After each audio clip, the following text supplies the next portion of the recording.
occasion for looking ahead as it is for reflecting on the road traveled. Our theme this year, Kala Chakra, the Wheel of Time, reflects this circularity of the past, present and future that is always evolving. Time is eternal, change is constant, even as politics shifts directions. The motive force propelling Raisina 2025 are the well-being of people, the quest for peace, and the stewardship of our planet. These are the pressing priorities facing our humanity, and they are also the culmination of the dialogues, years of discussion so far. In 2016, we set out to connect Asia with itself and with the world. In doing so, we took the task of understanding multilateralism in a multipolar world. That vital project has engaged us ever since. 2020 changed our societies and our nations forever. Our attention turned to the dynamics of a viral world, a world of viruses and vaccines, of expansionist and revisionist powers, and of information and news that fed our biases. Yet, some geographies remained a beacon of hope. In particular, India's G20 presidency was a lighthouse in the tempest. And last year, we sat down and devised new strategies and frameworks to engage a brave new post-pandemic world. These are many threads that the Raisina Dialogue 2025 weaves together for you. Kala Chakra, people, peace and planet, the proposition that brings us here today. Our Prime Minister has invested in these through his decisions and actions. The US and European leadership has expressed the same desire. Many number of leaders from the global south also expect the same from the frameworks that we so design. When we all seek the same end, why are we so far apart? Let us bridge the distance here in New Delhi at the Raisina Dialogue. Conversations are the first step towards peace, progress and prosperity. However hard the circumstances, we cannot allow dialogue to die. We must shun the culture of cancelling each other. We must listen and we must work constructively towards lasting solutions. But as a conference organizer, let me just tell you, there are more demands for speaking roles than there are for sitting in the audience. Prime Minister Narendra Modi ji, sitting before us, has demonstrated the power of listening. Since 2017, he has attended the Raisina Dialogue every year and spoken only once, setting a personal example about the importance of listening, absorbing, and understanding. His tireless efforts to promote dialogue on the world stage are also an inspiration. As he urged us recently, quoting the poet Rumi, "Raise your words, not your voice. It is rain that grows flowers, not thunder." Our hearts are filled with pride that Raisina Dialogue has evolved into a truly global public square. Incubated by India and nurtured by the world, this arena has allowed 1,000 ideas to bloom, nourished by the constant showers of wisdom that does not take anything as a given, that challenges what is, and dares to visualize what could be. I welcome you all once again to the dialogue and to our Raisina family. Let us debate, let us disagree, and let us discover. And let this begin now. Thank you so much for joining us in New Delhi.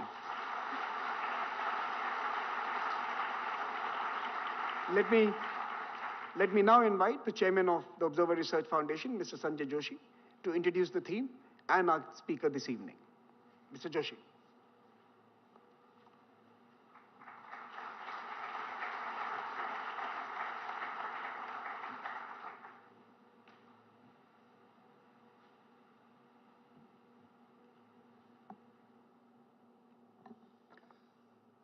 A very good evening to our distinguished guests, Honorable Prime Minister of India, Shri Narendra Modi ji, our guest of honor, Excellency Christopher Luxon, Prime Minister of New Zealand, Honorable External Affairs Minister, Shri Jaishankar, our partners from the Ministry of External Affairs and all the other ministers, admirals, generals, speakers and delegates, and the audience which is gathered here, distinguished members, many of whom are also joining online. Welcome to Raisina 2025.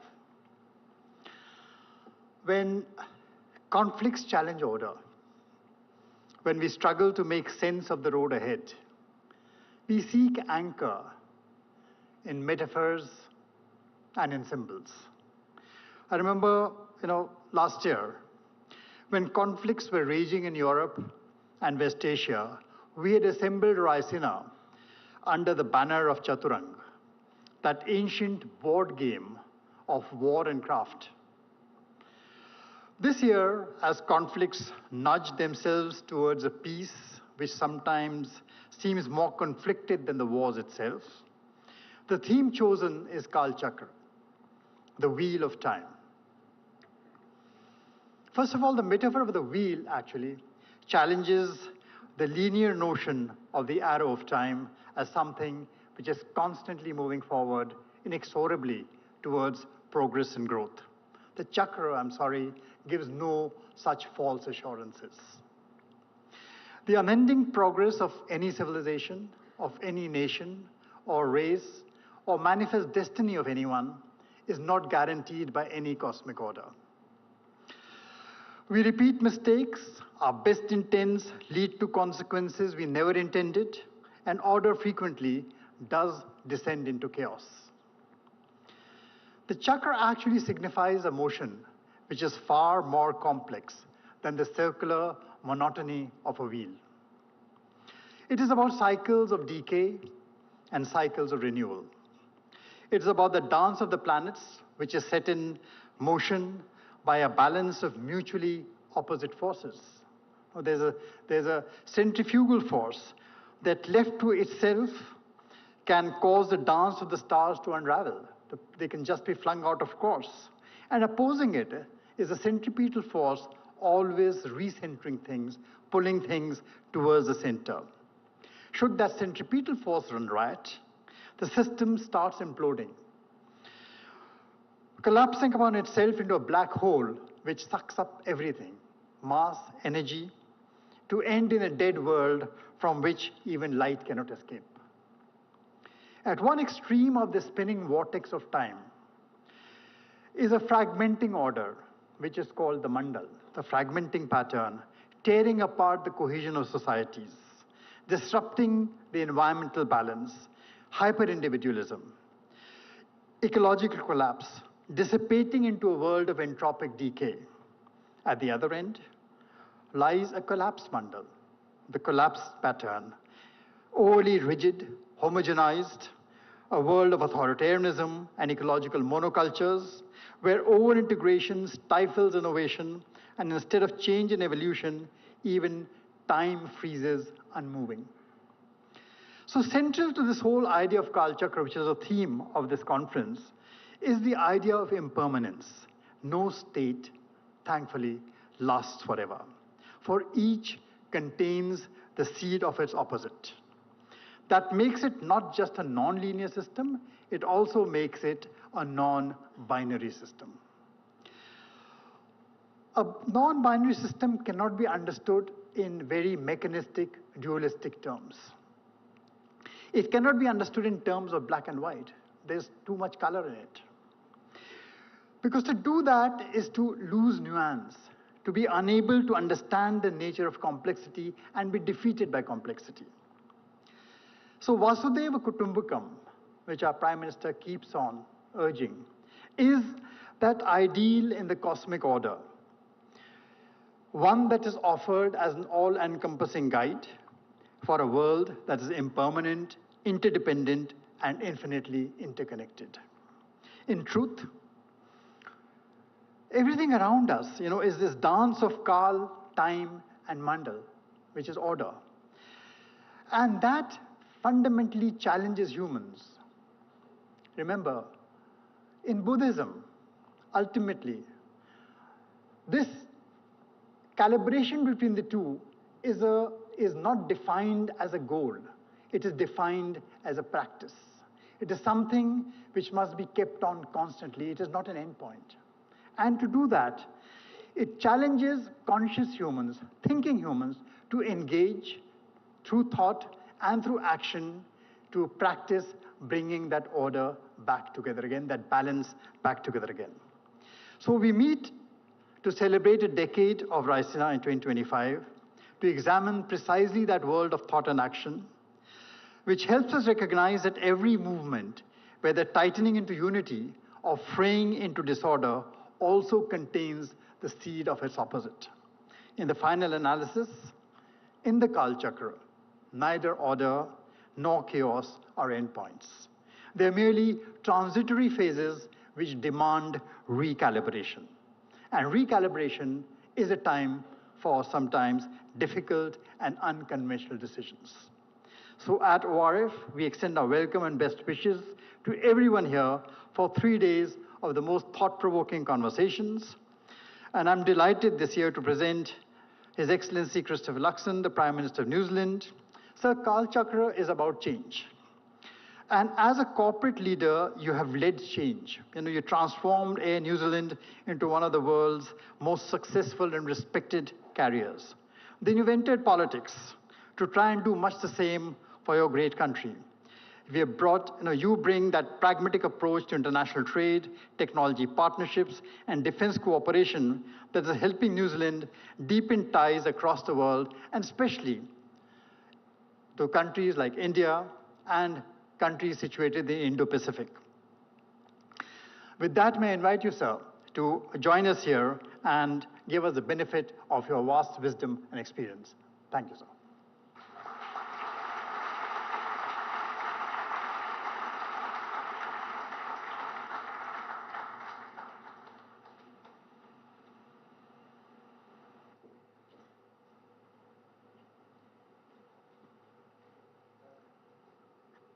Namaskar, Sat Sri Akal, Kia ora, and good afternoon, everyone. What an absolute honour it is to stand on this stage to inaugurate this august dialogue with none other than the Honourable Prime Minister Modi. My good friend, can I say thank you so much for generously welcoming me to India and for our very warm discussions that we had this morning. I'm a great admirer of your extraordinary achievements as Prime Minister, as you know. In the almost 11 years that you've occupied the Prime Minister's office, you have weathered the COVID storm and still managed to expand India's economy by 50%. You have lifted 250 million of your countrymen out of poverty and eliminated extreme poverty. And today, India is at the leading edge of technology with massive innovative potential. You were the first country to land on the moon's South Pole, and in the process drawing the world's attention to India's extraordinary technological prowess. And Prime Minister, during your tenure, the men in blue have been the most dominant side in cricket's white ball competitions, most recently winning the Champions Trophy last week in Dubai against my men in black. Yes. And breaking many, many New Zealanders' hearts in the process, including mine, but I will be the bigger person and just say congratulations.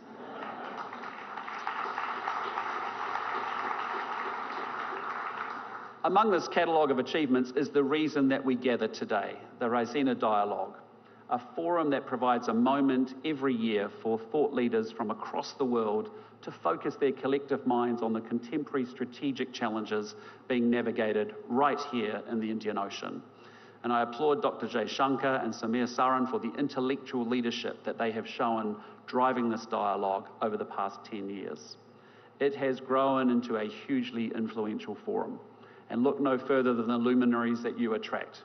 6 former heads of government and ministers from over 30 countries and representation from so many more here today. And I just hope that my remarks today add to the debate in some small way. Ladies and gentlemen, it is more than 200 years since Indians and New Zealanders began living side by side.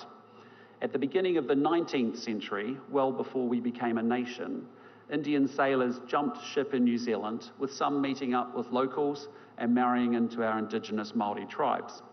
And a few years later, Māori traders began travelling to Kolkata to sell tree trunks used in sailing ships, an exchange that echoes down the ages. And just as they were 200 years ago, Kiwi Indians today are fully integrated into our multicultural society. New Zealanders of Indian heritage comprise 11% of the people living in Auckland, our biggest city. And I've brought with me to New Delhi a selection of the Kiwi Indian community leaders, members of parliament, captains of industry, yes, professional cricketers, and even an online influencer who has revolutionised investment for women the world over. In short, a selection of Kiwi Indians who get up each and every single morning to make New Zealand a better place to live. And our trade has diversified considerably from wood thanks to the increased sophistication of your economy. India today is a critical source of pharmaceuticals and machinery for us, while we are a great tourism and education destination for you. And India has become an ever more significant feature of our society. And yet, while there has much that has been developed and changed, there has been something missing at the core of our relationship. With a country as consequential as India, we need rich political interaction, engaged militaries, strong economic architecture, and connections that support a diaspora that bridges between our two great nations. Prime Minister Modi and I sat down today and we charted out the future of our two countries' relationship, a future that builds from where we have been and one that is wholly more ambitious about what we will do together in the future. We agreed to our defence forces building greater strategic trust with one another while deploying together and training together more. We want our scientists collaborating on global challenges like climate change and on commercial opportunities like space. We are supporting our businesses to improve air links and build primary sector cooperation. We will facilitate students and young professionals and tourists to move between our two countries. And we've instructed our trade negotiators to get on and negotiate a comprehensive free trade agreement between our two great nations. A comprehensive agenda to underpin a comprehensive relationship. And as we both look to the future, the opportunity for both of our governments is to sustain that momentum, not only to follow through on the commitments that we have made to one another, but to proactively build on that platform by exploring new opportunities and creating new architecture, to ensure that we are creating strategic trust and commercial connection between two countries at the bookends of our wider Indo-Pacific region. Ladies and gentlemen, it is to the Indo-Pacific that I now turn. And there are many reasons to be excited about our region, and I want to single out the two biggest opportunities. First, India and New Zealand are fortunate enough to live in the world's most economically dynamic region. The Indo-Pacific will represent 2/3 of global economic growth over the coming years. And by 2030, it will be home to 2/3 of the world's middle-class consumers. And India itself lies at the heart of this exciting economic future. And it's easy to focus on the troubles the world faces, but it's worth reflecting for a moment on what economic development at this scale means at a human level. Here in India, you've gone from only the very few in rural areas having a water or power connection to almost everyone. And that means that people have better health and education outcomes, and that in turn creates hope and optimism about the future for individuals and their families. Replicated across literally hundreds of millions of people, that process of development generates dynamic economies, growth that offers massive opportunities for every country in the Indo-Pacific region and the families and the individuals within them. Now, the second big opportunity is technological change. We are on the cusp of a transformation of our economies and societies in a way that we can barely now imagine. I'm talking about artificial intelligence, which is within reach of achieving the cognitive powers of a human being. But I'm also thinking of a range of other technologies, quantum, biotech, advanced manufacturing, that are going to have profound impacts on our economies. And it has felt like this technological transformation has been long heralded, but never quite arrived. Well, it seems to me that a series of innovations, the always online world, big data, powerful computing, machine learning, accumulating in ways that are going to tip over into a dislocation that is new and altogether different. The game is about to change because we are on the cusp of an explosion in the application of AI, a technology that will have an impact across the whole economy, not just in one or two sectors, a technology that will transform the way that we work, the way that we study, and the way that we entertain ourselves, a technology that will force governments to think in entirely different ways about how they deliver public services and secure their nations. And certainly this presents risks that will need to be managed.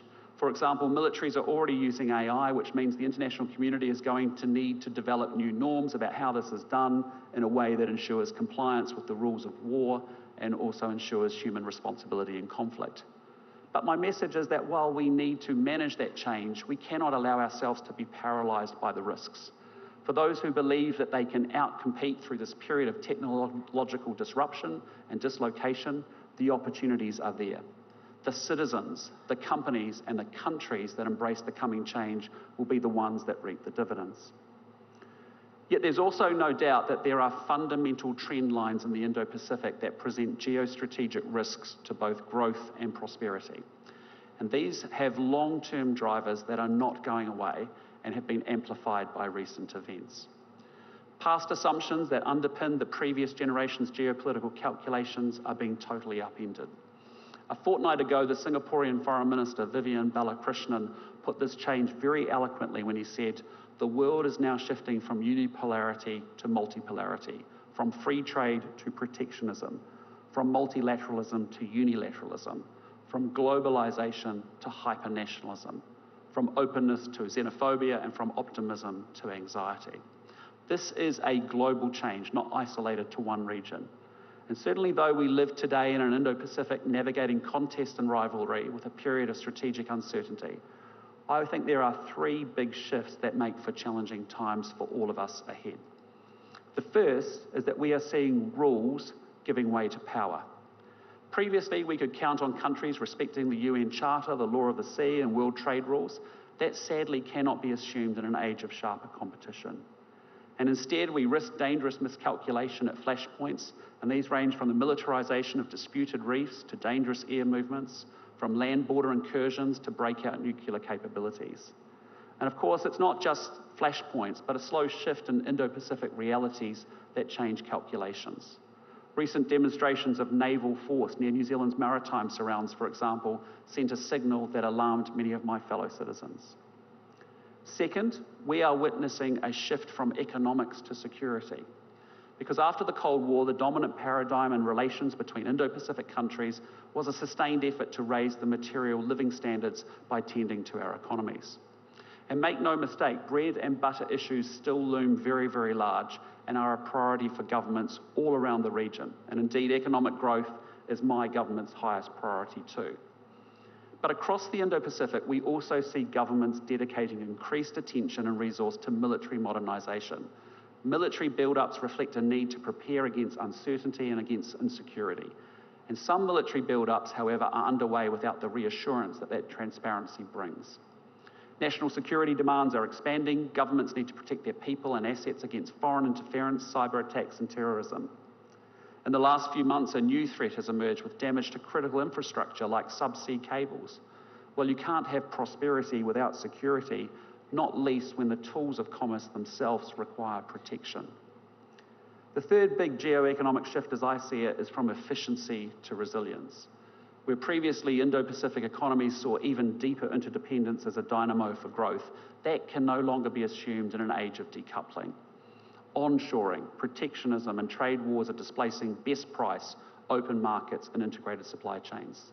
And so we find ourselves in a world that is growing more difficult and more complex, and especially so for smaller states.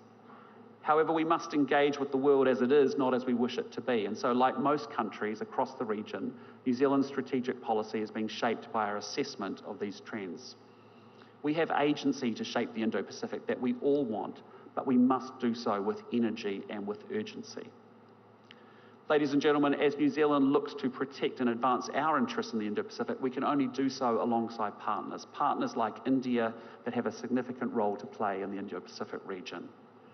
In an increasingly multipolar world, India's size and geostrategic heft gives you autonomy. And at the same time, your democratic partners in the Indo-Pacific offer you a force multiplier for our convergent interests. For at a time when democracy is in decline with less than half the world's adults electing their leaders, it truly is an inspiration that 650 million Indians turned out to vote last year in the largest election in history. Your national election is a triumph of logistics, but it's also a triumph of legitimacy. An election that means your leaders serve their people rather than your people serving their leaders. Now, I don't advocate arbitrary divisions between democracies and autocracies, and just because we are democracies, we won't always see eye to eye. Nonetheless, there's truth in the fact that our democratic governance means that we share a belief in the freedom to choose, giving everyone a voice and respect for the rules. Our interests increasingly converge around seeing three ideas as an aligned set of organising principles for our Indo-Pacific region. And the first is that we want to live in an Indo-Pacific where countries are free to choose their own path, free from interference. A region where no one country comes to dominate. And it is a sign of the times that I have to stand here defending respect for sovereignty, yet New Zealand's approach is increasingly shaped around that objective. Just on Saturday, I joined a call led by Prime Minister Starmer focused on what more those contributing to Ukraine's defence can do to support a just and lasting peace, to help a country whose sovereignty and territorial integrity has been so flagrantly attacked. And in my own home region, our fellow Pacific neighbours are navigating geostrategic dynamics that are their sharpest in nearly 80 years. And in a deeply contested world, Pacific partners are being asked to make choices that may undermine their national sovereignty. They risk falling into over-indebtedness. They must make choices about dual-use infrastructure, and they face pressure to enter new security arrangements. New Zealand invests in working alongside Pacific countries to boost their capacity to make independent choices free from interference. Yet size alone cannot inoculate a country from these dynamics. Building strong and diversified relationships is the key to mitigating the risk of dependence on a few. And that is why my government is investing in our key relationships, from traditional partners to thickening and deepening our relationships across Southeast Asia, and in a serious way with India too. And we have a responsibility to invest in our own security as a down payment on our future ability to choose our own path. And that is why New Zealand will be scaling up and doing more to support our own defence. We plan to better resource and equip our defence force to ensure that we can continue to defend our interests, whether in our near region, in our alliance with Australia, or in support of collective security efforts with partners like India. Alongside this investment in capability, we're making tangible contributions across the Indo-Pacific. When I was in Japan last year, for example, I saw firsthand the work of our aviators and what they do to detect and deter North Korea's sanctions-busting activities. The New Zealand Navy is leading Combined Task Force 150, responsible for multinational activities to protect trade routes and counter smuggling, piracy and terrorism in the Indian Ocean and Gulf of Aden. We are fortunate indeed that India has agreed to take up the deputy command. And underlining these naval connections, one of our frigates, Takaha, is in Mumbai later this week. But as we seek an Indo-Pacific in which countries are free to choose their own path, I'm determined that New Zealand plays its role, whether through our work with Pacific Island partners, our relationship in the Indo-Pacific, or through our own defence efforts. Now, the second principle both India and New Zealand subscribe to is the criticality of Indo-Pacific regional institutions, even as these evolve. Regional architecture scaffolds our region's security and its prosperity. ASEAN continues to promote regional peace and economic development through its convening power and its centrality. It also provides a place for the region's players to come together to discuss strategic issues. ASEAN sits at the centre of the East Asia Summit, which for 20 years now has enabled political dialogue across the region, a forum that builds understanding, like this one, that reduces the risk of miscalculation and contributes to strategic trust. Yet the Indo-Pacific architecture is not static as it adapts to new realities, and many-lateral groupings are important new pieces of the puzzle. The Quad has emerged as an important vehicle promoting an open, stable and prosperous Indo-Pacific region. And India's contribution to that evolution, of course, has been vital. And while New Zealand has no pretensions to Quad membership, we stand ready to work with you to advance Quad initiatives.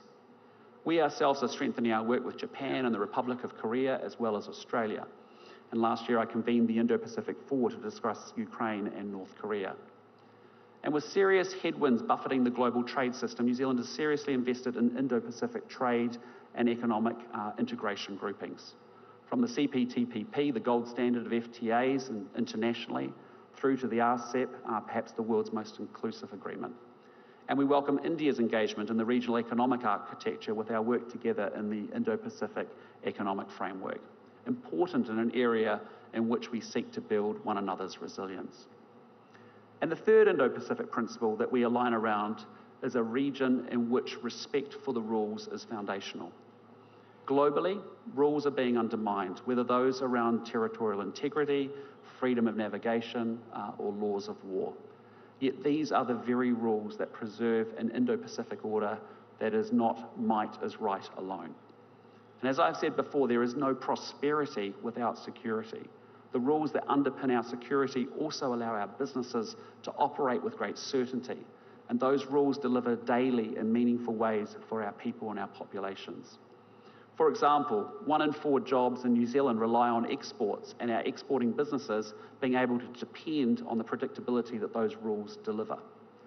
And in a miracle that's only possible thanks to globally accepted aviation standards, 120,000 flights carry 12 million passengers and operate safely between their destinations each and every day. These rules shape the character of our region, and we must remain committed to this rules-based system even while acknowledging its very shortcomings. And it is a truism that the world of 2025 is vastly different from 1945, and our global institutions sadly have been way too slow to adapt. So we're not talking about starting over by remaking the global order. Instead, I tend to agree with Dr. Jaishankar when he says that we want an order in which change is evolutionary at a pace that is comfortable and steady. And that's why New Zealand supports reforming global governance frameworks to better reflect today's realities. Rather than casting them aside, they should give greater voice to the developing world and underrepresented regions. Countries like India, that plays such a central role in the global community, should have a seat at the table, and we've therefore long advocated and supported India having a permanent seat on a reformed UN Security Council. Distinguished guests, ladies and gentlemen, it has been truly a privilege to speak with you today at this important forum for global dialogue. The geostrategic picture I've painted is quite stark. Rules are giving way to power, economics to security, and efficiency to resilience. And the tectonic shifts unfolding highlight that we, working alongside partners and friends, must navigate disruption, uncertainty, and sharpening pressure on our national interests. Yet we will not be overwhelmed by complexity and challenge. We must go forward with great confidence. We live at the heart of the world's most exciting and dynamic region, the Indo-Pacific. We live in an era of technological transformation that offers outsized opportunities. And we are countries with solid underlying democratic institutions which will underpin our society's future success. India and New Zealand have extraordinarily talented people, and both our countries have a clear plan that reflects and reinforces the connections between our security and our prosperity. We cannot afford to be thrown by the rapid pace of change. We must grapple with shifting realities and capitalise on these for all of our people's benefits. We will create and seize opportunities. We will invest in our capabilities. This is our region, and its future will be shaped by the choices that we all make together. Thank you, ngā mihi nui, and dhanyavad. Thank you very much.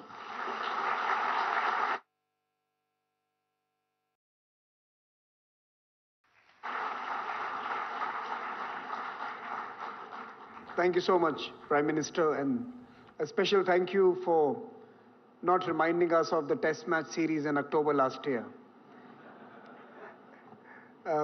With that, let me now request Dr. Jaishankar, the Foreign Minister of India, to deliver the vote of thanks.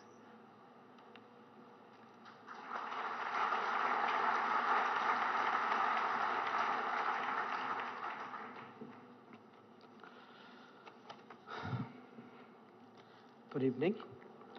It's my privilege to deliver the vote of thanks that will conclude the Raisina Dialogue's inauguration this evening.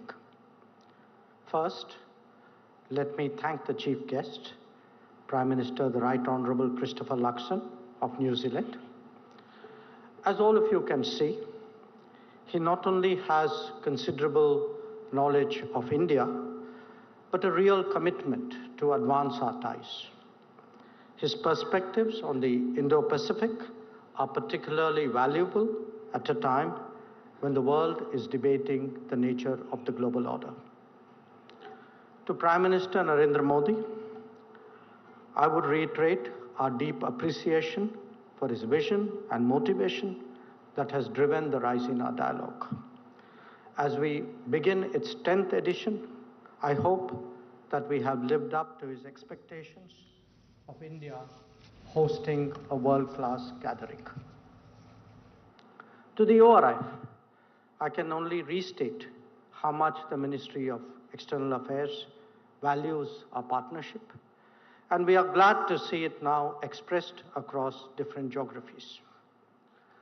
But most of all, to all of you, participants and delegates, the Raisina would not be what it has become without you. Please keep coming, please keep arguing, please keep listening.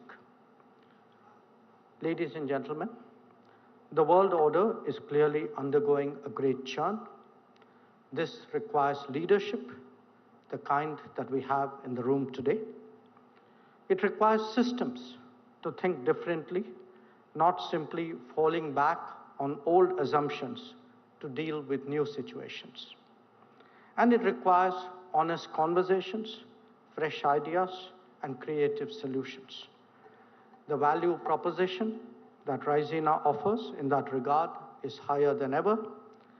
So I know I speak for all of you in saying, let the dialogue begin. Thank you.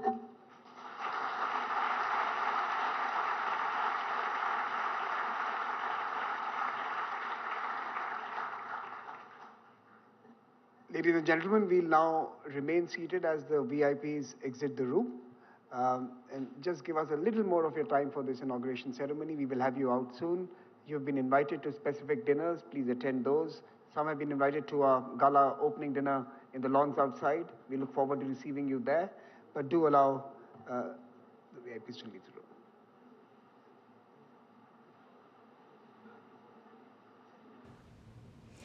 तो आप सीधे दृश्य देख रहे थे Raisina dialogue से। भारत का प्रमुख कूटनीतिक सम्मेलन रायसीना डायलॉग आज से शुरू हो गया है, जो 19 मार्च तक चलेगा। अपने आप में बेहद महत्वपूर्ण है। जो इसकी थीम है वो भी